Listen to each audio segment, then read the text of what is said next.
はい、今日は八百屋が教える欲しいものの作り方、紹介していきます。即席でグリルとかで作る干し芋ではなく、昔ながらのね、きちんと太陽に当てて干した干し芋の作り方、今日は紹介していきます。材料はね、さつまいもだけ。で、甘みを加えない。さつまいもの甘みを引き出すためにどうやったらいいかっていうのをね、そこにポイントを置いて紹介していきたいと思います。今日はね、さつまいも、品種が大事です。もともと糖分のある品種、シルクスイートとか、紅はるかとか、あと安納芋なんかもね、適してるかなと思います。もう芋だけで作る芋の甘さが勝負なんで、もう本来糖度を持ってる品種、これをね、使うのが一番手っ取り早いかなと思います。そして、さつまいも、アクがあるんで、アク抜きをね、してほしいんです。これね、水に今日つけてあるのは、昨日の晩から一晩ね、つけてます。白いボールが少しね、黒く濁っているかと思います。一晩つけて、アクが染み出た状態になっています。アクが大敵な理由は、仕上がりのね、黄金色。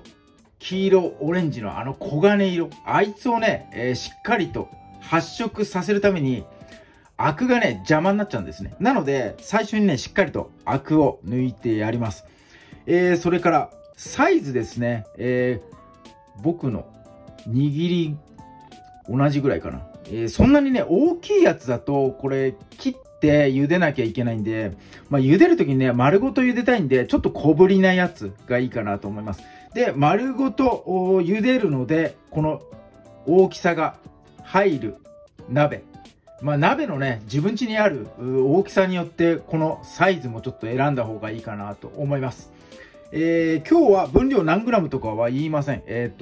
作り方だけ紹介していきますんで、ご自分の作りたい本数、作りたい量目だけ作っていただければいいかなと思います。あと、すごく大事なのが、干すやつ。100均でね、これも買ってきました。100円ではなく200円でした。干すやつがね、ダイソーに売ってますんで、こいつをね、活用してもらいたいかなと思います。それでは早速作っていきます。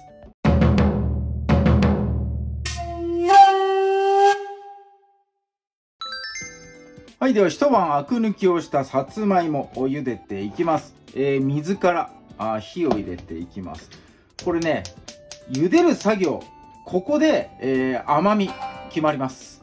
というのは、さつまいものでんぷん質が熱を加えることによって糖分に変わっていくんですね。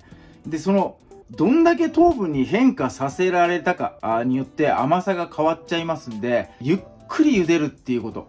沸騰させちゃうと、でんぷんが、糖分に変わる温度帯を超えちゃうんですね。でんぷんが糖度に変わりやすい温度帯っていうのが、65度から70、80度までいかないぐらいかな。で、沸騰する手前の温度帯なので、その温度帯にできるだけ長くこのさつまいもを入れておきたい。なので、沸騰させるまでの時間を長く取りたいんです。なのでね、大きめの大鍋、さつまいもに対してもうお水はたっぷり。そして蓋は絶対にしない。蓋しちゃうとね、それだけでもう熱こもっちゃうんで、熱がわざと逃げてくような形で、今日はね、わざともこの大きめのフライパン使ってます。間口が広いんでね、なかなか温まりにくいのと、蒸発してっちゃうんで、どんどんね、熱が逃げていく形をわざと作ってます。で、この加熱、火はね、もう弱火でね、じっくりやってください。水からじわじわと茹でることによって、そのね、でんぷんが糖度に変わる温度帯に長いこと芋がいられますんで、この作業ね、30分以上かけてやってもらいたいと思います。もう即席で茹でるんじゃなくて、ここでね、もう味をしっかりと糖分を出してやる。そのために30分ね、茹でていきたいと思います。はい、30分茹で終わりました。芋のね、大きさによってやっぱり茹で時間ちょっと変わってくるのかなと思いますんで、煮えたかどうかね、やっぱね、しっかりとこの竹串で、プスーッと下まで、軽い力で、刺さればOK かなと思います。よし、煮えたので、取り出していきます。この後、皮を剥きます。なので、これね、取り出したら粗熱取れるまで、置いておいてください。で、お水からしっかりとね、揚げた状態で、粗熱取っていきます。はい、粗熱取れたんでね、皮剥いていきます。両端のところを少しだけこう落としてあげて、で、使う器具はね、こういうちょっとした、ステーキとかバターとかのナイフとか、あとはフォークとかでもね、全然、柔らかいんでも取れるかなと思います。包丁使っちゃうとザザッといっちゃって、身を切っちゃったりする恐れがあるんで、なるべくこの切れないものの方がね、いいかなと思います。もう縦にそのままスーッと取れていきます。で、身はね、皮はもう厚めに剥いてください。皮の付近に、色素が残ってるんで、そこがね、残ったままだと仕上がりが黒ずみます。なので、そのために厚く剥いてやる。これがね、黄金色の黄金色の干し芋を作るポイントかなと思います。で、剥いたこの感覚で、ちょっとね、黒いところとかもうすでにあると思うんで、その辺はね、ちょっと少しずつ削ってあげて、なるべくね、黒いところないような形で、皮の方剥いてもらえばいいかなと思います。で、皮を剥き終わったら、今度はね、これ切っていかないといけないんで、包丁に持ち替えて、切っていきましょう。縦に、切っていって、楕円形のね、さつまいもを作っていきますが、厚み、これがね、一番大事で、薄すぎると、今度はね、ペラペラになっちゃって黒ずんだりします。で、厚すぎると干す時間がかかります。で、どのラインが一番いいのかっていうと、よく言われてるのが 0.7 ミリ。で、0.7 ミリ測るのに、0.7 ミリのものを探すのが一番早いかなと思って、この箸のね、ここの部分がちょうどいい厚さだったんで、これを目安にね、作っていこうかなと思います。1、2、3個。これは3等分だな。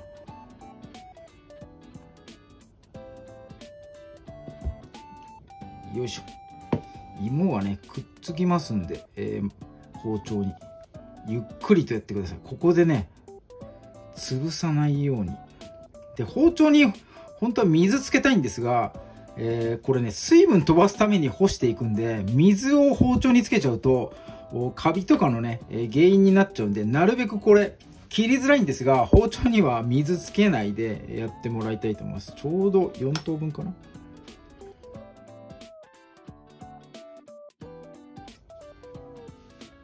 はい、切り終わったんでね、ネットに入れていきましょう。はい、ネット、チャックを開けて、意外と入り口が狭いですね。並べていきましょう。はい、並べ終わりましたんで、これをね、干していきたいと思います。干す期間は3日から、4日、長くても4日かなと思います。干せば干すほど、水分が抜けて硬くなっていくので、お好みの硬さになるまで干していただければいいかなと思います。太陽にね、当たって、しかも風通しがいい場所。ベランダが一番いいんですが、ベランダ越しの部屋の中でも大丈夫かなと思います。風通しがね、良ければいいかなと思います。で、太陽がしっかり当たることがね、美味しくなるポイントかなと思います。じっくりじっくり、ゆっくり時間をかけて、水分が抜けていく中で、芋の甘みがね、残っていく。これがね、欲しいもの、醍醐味かなと思いますんで、ぜひともね、チャレンジしてみてください。はい、3日間干し上がった状態になります。薄くね、弧を吹いているところもあって、結構ね、美味しそうに出来上がりました。若干ちょっと色が端っこ黒い部分もありつつ、上出来かなっていう感じですね。もうこう吹いてますね。いい感じですね。これ以上干すとちょっと硬くなっちゃうかなっていう感じのところで、僕はね、このぐらいの硬さがいいかなと思いますので、3日目で、終了とさせていただきます。保存方法なんですが、ジップロックとか入れて冷蔵庫にね、入れれば、1、2週間持つかなと思います。干し具合にもよるので、保存食なので、完全にカチカチに干からびさせれば、全然持つんですが、3日ぐらいの干しだとそんなに持ちは良くないかなと思います。湿気でね、やっぱりこう天然物なんでカビとかね生えてきちゃうんで、もうそうなる前に早めに、召し上がっていただくのがいいかなと思います。あとねこれ、再度こう焼いたりとか、温めたりとかすると柔らかくなってねまた美味しくなりますんで、その辺のね、アレンジしながら食べてもらうのもいいかなって、思います。ちょっとねもう触ってるだけでこうベタベタしてて、もう糖分がね出てきてるのがすごい伝わっています。まあ干してる段階で甘い匂いがすごいしてきたんで、これはやったなと思ってね、もうニマニマしてましたけど、はい、じゃあ早速ねいただいていきます。いただきます。甘い甘い甘い、しっかり甘い、しかも芋だけ、うまいなこれ。芋の旨味がギュッとなって